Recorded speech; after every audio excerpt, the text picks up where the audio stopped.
शिव जी का वाहन। उस समय की बात है जब भगवान शिव के पास कोई वाहन न था।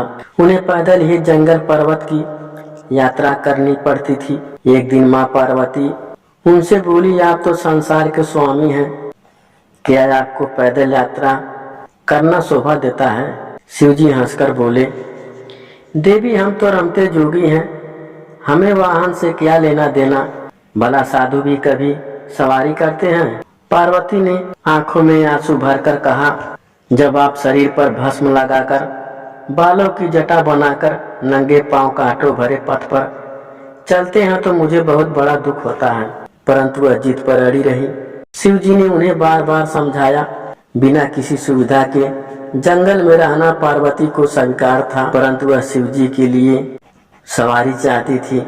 अब भोले भंडारी चिंतित हुए, भला वाहन किसे बनाए।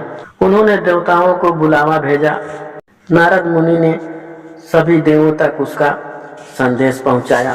सभी देवता घबरा गए, कहीं हमारे वाहन ना ले लें। सभी कोई न कोई बहाना बनाकर अपने अपने महलों में बैठे रहे।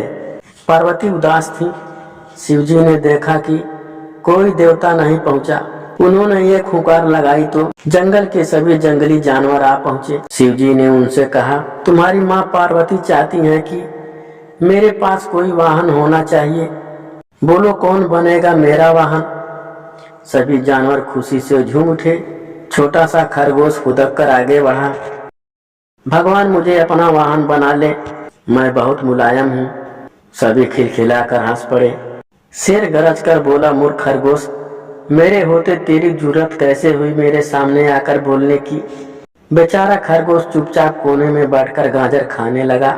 शेर हाथ जोड़कर बोला, प्रभु मैं जंगल का राजा हूँ, शक्ति में मेरा कोई सामना नहीं कर सकता, मुझे अपनी सवारी बना ले।